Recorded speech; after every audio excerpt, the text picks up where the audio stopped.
As a whole, I don't think any individual part is more important than the others. I think maybe mission and vision is the first thing that people want to look at.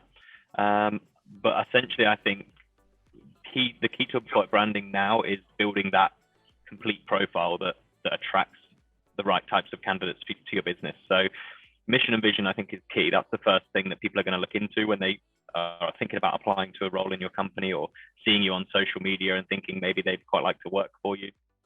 You have to look at as a whole, rather than individual elements that maybe you focus more heavily on one rather than the other. You've got to consider what you're competing against, and ultimately you're now competing for less and less talent in the market. So if you want to attract the best talent, you have to compete with the companies that are willing to do the most to attract people. So the less you do, the less expectations you should put on who will be wanting to work for you.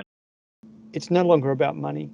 Japan was or still is a country whereby lifetime employment is still highly valued. While that's changing slightly with a new generation, there is still a cultural attachment to that position, primarily because it's about stability. One of the key points that many employers need to consider, particularly to peel away a candidate from one company to another, is a hard task because there's the whole risk factor of moving across. So they're not traditionally open to job hunting per se, but if you introduce them and that approach, then that has a lot of weight. Because one of the things that culturally what is very clear is that is the way they make decisions is very consensus based, right? So even in their family, it's all consensus based. Personally, from what I can see, I think increasingly vision and mission and culture are really important. Personality, I think, is a little bit ambiguous. It depends on how you want to position that term. I think mission, vision, and culture are very important to the Japanese. But increasingly, as the older generation move through, there is a lot more take up. I wouldn't say remote working, but more so the mindset shift from one company for life to many companies for life. With that comes a number of other aspects. What has been clear is that remote working has been embraced. However, I said that, and I've just read an article today on NHK whereby major employees with 100 employees or more are showing that their whole remote working dynamic is decreasing. So more of those companies are wanting their employees back in the office. That being said, there's also quite a move out to people to work remotely. There's a lot more startups coming into Japan. Mission, vision, and culture, I think, is really important because it's also about de-risking that move. That being said, the employer brand positioning for companies now should be considered a critical business strategic value, because it's not just about acquiring new employees, it's retaining the best ones. Because there is a talent shortage, it's about luring away. So companies are really paranoid about keeping their best talent. But vision is more into a totality. So we have different levels of vision that works out, and at the end you go through the list of like living a certain values in the company.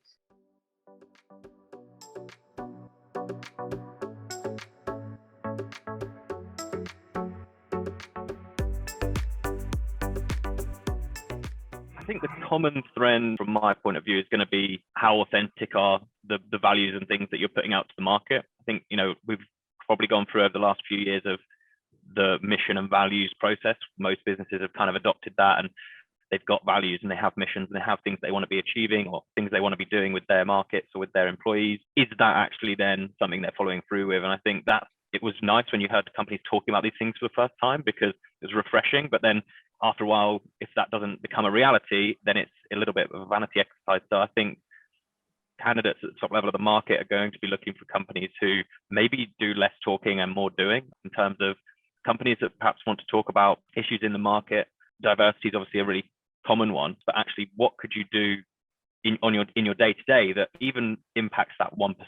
Like, it doesn't have to be something that's going to be so impactful. I think that's one thing that perhaps slows down the action, because people don't want to take tiny steps. They want to do something really impactful, but it's really difficult to do that. So how can you do small things in your day to day that are going to drive towards your goals and your values? And yeah, I think that's something that is definitely going to become a trend in employer branding, in terms of actually proving that you are aligned with what you're talking about.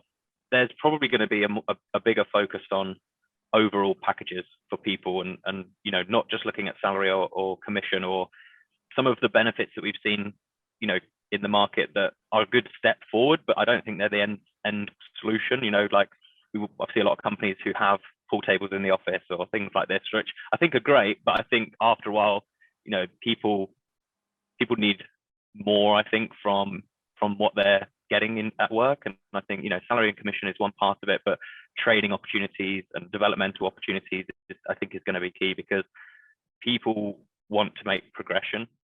Increasingly, what we're going to be you'll be seeing is wellness. So obviously, you're probably aware that over the years, Japan's had a history of, unfortunately, high suicide rates. Thankfully, that is coming down. More younger people are actually seeking help. There's more resources. So wellness is really important, as opposed to just well-being. That whole wellness, that holistic approach, is a big key thing, and it's also an employer branding pillar of strength for companies. Right, because people want that. You know, they want to feel as though they're being nurtured. Critically important is also the candidate experience. All the way from awareness for the Japanese market is becoming so important, that your touch points with a candidate needs to be on point. Because if you're not on point, then potentially your competitor is on point. There is no excuse, because it's also a reflection of your business as they move through that cycle into the actual company itself, right? Your candidate experience should be a business critical operation, from the message you take to market to how they engage internally with your HR managers, your TA people, to your agencies. We talked about culture is important, and transparency. Seemingly that's going to be important. Again, I mentioned data at the beginning. Data is going to drive everything. I think what companies really should be thinking about is, what will happen in the future is you'll have your ideal personas for different roles. Right? You'll be building personas or avatars that fit within your organization and what it looks like, right? So from an employee perspective or a candidate perspective to an employer perspective, and they need to work together. So, and data is the only way it's going to give you that. But data, not just in let's just say Google Analytics, that type of data, but also how you manage the information flow through that candidate experience. Are you talking to the candidate about how their experience is going, right? Are you collecting data along the way in order to refine your process, not just to be efficient, but to be effective, right? And I think that's increasingly going to become important. As is building EVPs that are not just company-wide, but a team or division. So company, team, division, and then team. So your every one of your core teams should have an EVP. So it's very personalized, right? So it gets that down to that really granular level, because often the people, not everybody's going to be at the touch point with senior management, right? So they don't have that influence, but they have influence over their team, within their team. So those teams are like communities. Those communities should have their own EVP. Obviously, it all needs to align, but that's the way I think moving forward it's going to happen, right? Being visible, and I think that means translate to company branding as well, and it helps a lot. I think in today, visibility in LinkedIn, unfortunately, is very important. Much as everybody looks at LinkedIn's references from LinkedIn, companies publishing articles, valuable articles that people want to read and things like that. We are a startup, 6 years old right now, but we're still a very startup stage. It's still a very startup growth stage.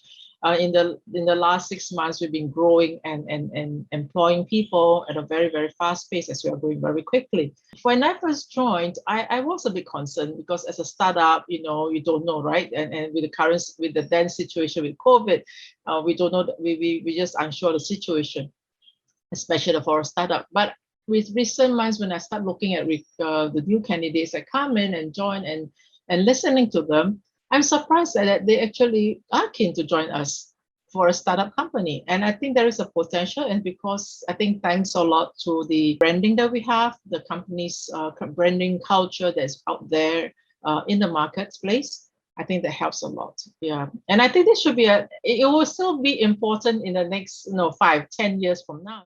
Of course, we do have to fight with the very competitive pool of talents right now, because of the type of niche talent that we are looking for in our business. So we do have to fight a lot, very competitively. And I would say the overall compensation that we have is definitely above market rate right now. And this is because of the nature of the business and the talents that we want to hire. You can pay people so much, right? If you don't have a good culture, you don't have a good branding in the company, branding culture in the company, personalities that are more bad eggs than good ones in the company, that won't last long either if you can pay as well to people. The turnover rate is so high.